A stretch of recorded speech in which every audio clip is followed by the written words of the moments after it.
بەڕێزانە خۆشەویستانی دەلال هاوڕێیانی بەرنامە سڵاوتان لەبێوە و کاتتان باش. لە درێژەی باسەکەمان سەبارەت بە ئەستێرە گەشاوەکانی ئەدەب و موسیقای کوردی ئەوڕۆ هاتوین تا سەبارەت بە مامۆستایەکی زۆر خۆشەویست و مەزن و بەرز قسە بکەین. کاتێک کە باس لەسەر بیت و حەیران دەکەین بێگومان نێوێکی زۆر گەشاوە لە مامۆستا عەلی کەردار وە دەردەکەوێت. ئەوڕۆ هاتوین سەردانی ئاوایی باحسەمان کردو سەر بە شاری بۆخان، شوێنێک کە مامۆستا عەلی کەردار لەوێ بە دنیا هاتووە و حەول و تێکۆشان و چالاکی ڕۆژانەی خۆی لێرە دەست پێ کردو و ئەنجامی داوە. بەهۆی ساڵوەگەری کۆچی دوایی ئەو مامۆستایە ئەوڕۆ هاتووی سەبارەت بە مامۆستا باس و فاستێکمان هەبێ و توێژێکمان هەبێ. هیوادارم کە تا کۆتایی باس و فاستەکەی ئەوڕۆمان و توێژەکە ئەوڕۆمان دەگەڵمان هاوڕێتی بکەن و بیرڕای خۆتان سەبارەت بە بەرنامەی خۆتان دەبڕن. تکایە دەگەڵمان هاوڕێ بن.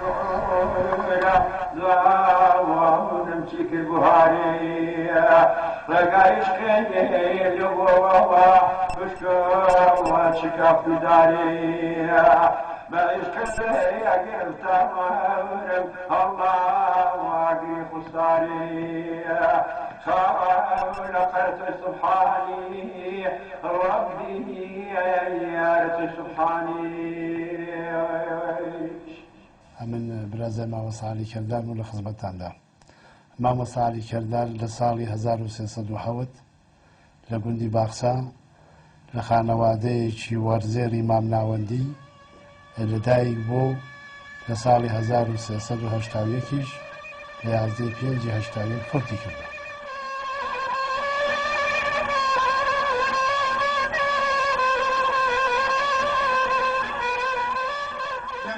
لە باخچەی بوو میدی لە باخچەی بوو کۆمپای وەڵاتیان کاری ئەوە نەخۆش بوو ئەتۆ هێناتەوێ و لەوێ پاشێشە جۆڵە کاری مردووەڵا دوای هاتینەوە و کاریان هێناوە ئەم دەکەم زۆرمان پێ و عالەمێکی زۆر هاتوو قۆڵەتەپە و قابراوە و باخچە و سەر باخچە و ئەتە مەهاتێک کێردار زۆر هاتوو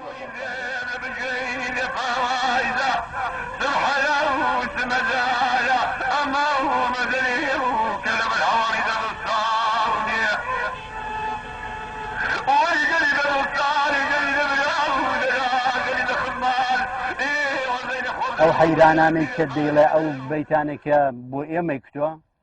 ئێمەش لە مەغزماندا ماوەتەوە و دەتوانین قەدر و ئیحترامی بۆ دادەنین و ئەو کەسانەی کە دە خدمەتیشیدا بووین و دە خدمەتیشیدا هەین زیاتر ئەو کەسانان یەشان لەوانە کاک ئەبووبەکری گوڵبەخش کە بەڕاستی زۆری زەحمەت چێشاوە لەگەڵی. ئێمە لە ئێرانی عازیز لە کوردستانی خۆشەویست ئینسانایەکی زۆر گەورە بە ڕێزمانەیە لە هونەرمەندان لە قسەی نەستەق و لە بەیت و حەیران و لە گەلۆ و لە عازیزە و لە پاییزە و یەکێک لەو کەسایەتانە مامۆستا عەلی کەردارە کە توانیوێتی 50 ساڵ تا 70 ساڵ فەرهەنگی من و تۆ بە بێسەوادی لە سنجی خۆیدا ڕابگرێ. ئەو ئاغا توانیوێتی لە توولی ژیانی خۆیدا 104 هەوای وردەقام بەبێ ئەوەی کە کەلیمەیەکی خوێندەواری بێ لە سنگیدا زەبت کردووە. 104 هەوای وردەقام کتووە بێزگە لە گەلۆ لە عازیزە لە پاییزە لە بەیتەکان لە عەبدوڕەحمان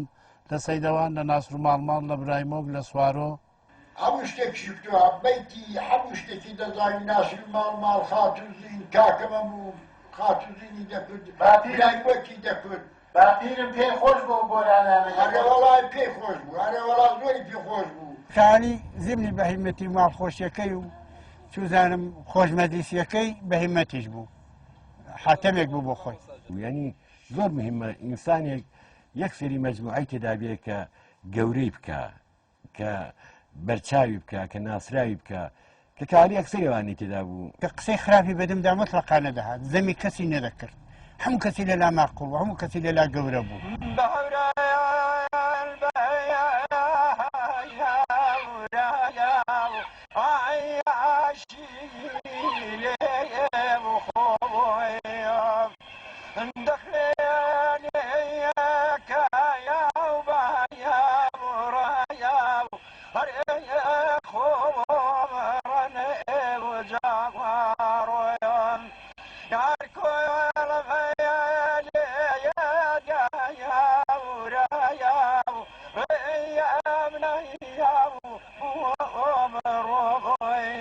حسنێکی گەورەی بوو ئەمیندار بوو. کاعەلی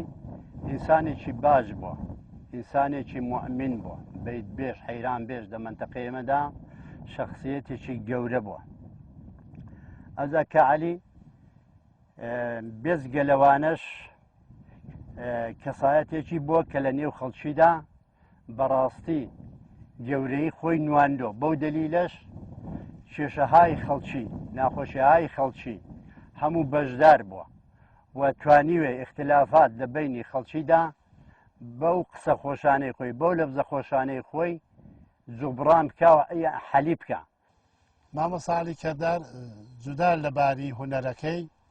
ئینسانێک بوو تایبەتمەندی تایبەت بەخۆی بووە. مامۆستا عەلی کەردار لە منتەقەدا لە ناوچەکەدا بە ئینسانێکی کەی خوداگەر پسپۆر لە ذاتی ئینسانیدا خەڵک خۆشەویست دۆش خۆشەویست هەر ئینسانێک بە ئەندازەی پوشەکایەکی چاکە بۆی ببایە ئەواغیان لەبیری نەدەچوو لە وەختی خۆیدا لە جێ خۆیدا باسی لێ دەکردەوە. لەباری مادیەوە هیچ وەخت بۆ پوڵ گۆرانی نەکتووە. کاعەلی وەکو بەڕێز مامۆستای مەلامسپای زاوەشی و کە خوددا ئەفریکان نەماوە دوو کەلیمەی گەورە بۆ عەلی کەردار دەنووسێ لە خاتراتیدا. لەڵا عەلی کەردار نە لە ترسان و نە لە برسان گۆرانی نەکتووە. لە توولی ئەمریدا وەکو زۆر کەسایەتی دیکە شایی نەچووە، شایی نەجێراوە. بە بۆنە و مەراسم و پوڵ و ئەو جوورشتا ئەگەر بچکت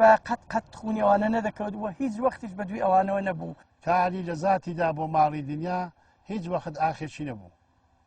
پێیوا بۆ گەنانی ئەو شوێی بێ بۆ سپەینێ خوددا گەورەیە. هیچ وەختێک نەیویست حتا داوای خاتی خۆشی بکات سالەوەی لە حەق و حقوقی زیاتر ئینسانێکی قانع. کابرای قاوەچی شاگردەکەی هات بەنێو خەڵکەکەدا گەڕا کە شەفێکی پێ بوو من پێم وابوو ئەوە پوڵ وەردەگرێ بۆ هێن، پێم وابوو ئەوە پوڵ وەردەگرێ بۆ حەقی چاییە چونکە دوو دەرکەی بوو دەمکرد حتممە لەو دەرکەی ئەو لا دەڕۆن. کابرا پوڵەکەی دا بە کاعەلی، کاعەلی شەراوە کە شەپکەی وەرجێڕا کوتیەوە بۆ تۆ باشە من پوڵی ئاوام نایە، بە پوڵ گۆرانی نەکتم من لەبەر ئەو خەڵکە نەبێ من گۆرانی چۆن دەڵم. وە هونەرەکەشی نە لە شاردەوە لە هەر کۆڕێکی پێشە لەفرەدا کە کاعەلی لێبایە خەڵک داوای لێکردبایە گۆرانی خۆی دەکت و بارسوورەت خەڵکی خۆشحاڵ دەکرد. بەیتەکان مێژووی ناوچەی ئێمن، مێژووی مکوریانن، مێژووی ئەو ناوچە کوردەواریان کە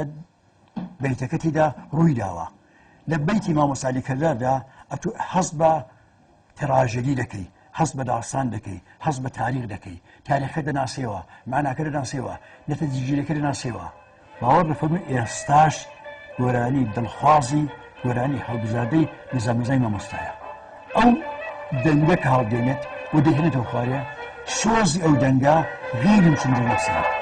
صبر كراكم هذا ربي عمري هنا المبني جوار من بيبري امزاري جذايد السينية نظام وتغلى خفار الثار بيات ثم اجيك وكي الزوانية ممكوب زبونايات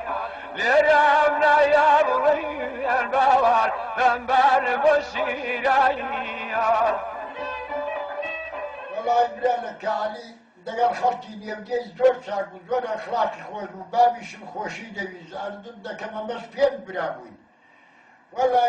بابیشم ئەردن دەکەم بۆ خەڵک هەر زۆر چاک بووە کاعەلی دیسان لەگەڵ کەی خودایەتێ و دەگەڵ عالەمێ و دەگەڵ خەڵکی زۆر سەرخۆش و زۆریش چاک بووە زۆریش بە عالەمێوە ماندوو بووە. ئاشناتیم لە خزمەتیدا بووە ئەوان خەڵکی باخچە بوو نێوە خەڵکی سەرراباد بوون. خب لەو قالبەدا تێکەڵاویمان هەبوو خرید و فرۆش هەبوو معاملە هەبوو و هەمیشە دایم من بە خزمەتی دەگەیشتم. من ساڵی 1970 لە قادراوی پەنا باخچە معلم بووم بە هەر بەهانێک هەمیشە دەهاتم خۆم دەگەیاندە لایوی چونە دەم ئێوە بوو هاموشە ماشێن و شت نەبوو بایانی زووراتم لە ماڵیان دەمامەوە لەم بۆکانەوە دەهاتمەوە لە ماڵیوان دەمامەوە. مامۆستا عەلی کەردار من بەهۆی ئەوەی کە ئەو لە دەی باخچەی بوو میش بە منداڵی و زمانێک لە دەی سەدراباتێ بووین زۆر نزیکاتیمان هەبوو جارێ ئەوڵم خەڵک زۆریان خۆر لەویست کە دەهاتێت دەی سەدراباتێ تەواوی ئەو خەڵکە دەگەشاوە هەمووی بانگەشتنیان دەکرد لەوێ خەڵک خڕ دەبوونەوە بەیت و حەیران ئەوی بۆ دەکرد کە عەلیمان زۆر خۆشویستەوە بەو دەلیلەی دۆستایەتی کە قەدیم لەگەڵ بابموانی هەبووە ئێمەش لە دواییدا بە مناسیبەتی کار و کاسپی و خولاسە هاموشۆ لەگەڵ ئێمەش هاموشۆی هەبووە ئەمن فامدووە کە علی پیاو ژەهێر بووە پیاو بووە بابا ئەرزم دەکەم قامیشی کتووە ئەو هەچ کەس بەیتێکی باشتێک کتووە کە علی لەو سەری داهاتەوە فێری بۆ خۆی فێر خەڵک سەری بانستکەنەوە هەڵدەکەندا ئەوەندە تەسیرەکەی زۆر بوو ئەوەندە لەسەر عالەمەکە فەساحەتەکەی وا بوو کاکە عەجایب منداڵی سەرلان کەس لێ حاڵی دەبوو شتێکی عەجایب بوو خوێندن شتێکە بە زبان و بە لێو خوێندن شتێکە بە گەرو و لە دڵەوە ئەوەی کە لە دەڵەوە دێتە دەریە دەخرێتە گەروەوە گەرو بەرز و نزمی پێ دەکات زیربەنی مۆسیقایی پێ دەکات ئەوە لە دڵی تۆ دەنیشێت ئەو لە دڵ تۆ دەدەمێنێتەوە مامۆستا عەلیکردار واقعاً لە هەموو خوێندنەکانیدا چ لە بەیتەکانیدا و لە چ گۆرانەکانیدا ئەو زانستەی و ئەو توانایەی بەسەر تەحریر و قامبێژی و بەیتبێژی و گۆرانیدا قسەی ئەوڵ دەکات ئەو سۆز و ئەو حوزن و ئەو دروست سەحیح کوتن و ئەداکردنە و نەوعی بەیانە سەحیح و فەسیحەکەی شتێک بوو کە واقعاً بێوێنەی کردبوو نیشاوانێکی ئەوەلی یەک بەرهەڵبووڵا ڕوونەوە لە شاخی دەفساوە وەدەریوەیەکە بکەنداوە مامۆستا عەلیکردار ئەوە کە پێی دەڵێن کەدار ئەو زەمان توجارەت کە کراوە بە ئەسپ و قاتر و ئەوانە کراوە با پیرم لە سەردەشتی ڕامێژ و خورمای هێناوە بۆ مەراغە و بنا و ئەوانە و لەوێش ڕاڕەژی و کشمیشی بردوێتەوە بۆ وێ نێوی ڕەحیم بووە چەند ئەسپی و قاترێکی بۆ جۆ درێژێک نەبێتایی پیان کتووە ڕەحیم نێوی ڕەحیم بۆ کتویانە ڕەحیم کەردار دوایە کە چووەتە حەجێ بۆتە حاجی ڕەحیم کەردار هەر لەسەر ئەو نازناوە با پیشم کە پێنج کوڕی بووە ئەو نیەوە بۆ ئێمە ماوەتەوە فەرزکەم بە مام گەورەکەمیان کتووە محەممەد کەردار بە مامە عەلیمیان کتووە عەلی کەردار بە بابمیان کتووە ئەحمەد کەردار مەحموود کەردار برایم کەردار مامۆستا عەلیکردار بۆ خۆی ئینسانێکی بێسەلا فروتەنەوە بۆ پێ خۆر نەبوو خۆی زۆر مەسرەکە کاک سوارە کە دەیزانی هونەرێکی گەورەی هەیە چەند جار داواتی کردی بۆ تارانێ بۆ ڕادیۆ تاران بۆ کرماشان خۆمانەوە بە یادی تارانێک گەلەوە چونە ماڵە سوارێ یێلخانی زادە بە یادی تارانێ ئەوە لە سوارەکەی خۆت بۆ لێدەم ئەوەش لابوو توێژی تایبەتی ئەو ڕۆمان سەبارەت بە مامۆستای گەوران مامۆستای بەیت و حەیران مامۆستا عەلیکردار کە سەردانی ئاوایی باخسەمان کردبوو لەگەڵ دۆستان و هاوڕێیان و خزم و کەسانی مامۆستا قسەمان کرد هەروەها لەگەڵ لێزانان مشهوڕانی بەیت و حەیران و توێژێکی تایبەتمان هەبوو و پێشکەشی ئێوە خۆشەویستانمان کردی وادارم کە چێشتانی وەرگرتێ و لەگەڵ کەسایەتی ئەو مامۆستایە پابەرزە زۆرتر ئاشنا بوو تا بەرنامەیەکی باس و پاستێکی کە هەمووی خۆشەویستان بەخێرا گەورە دەستێرە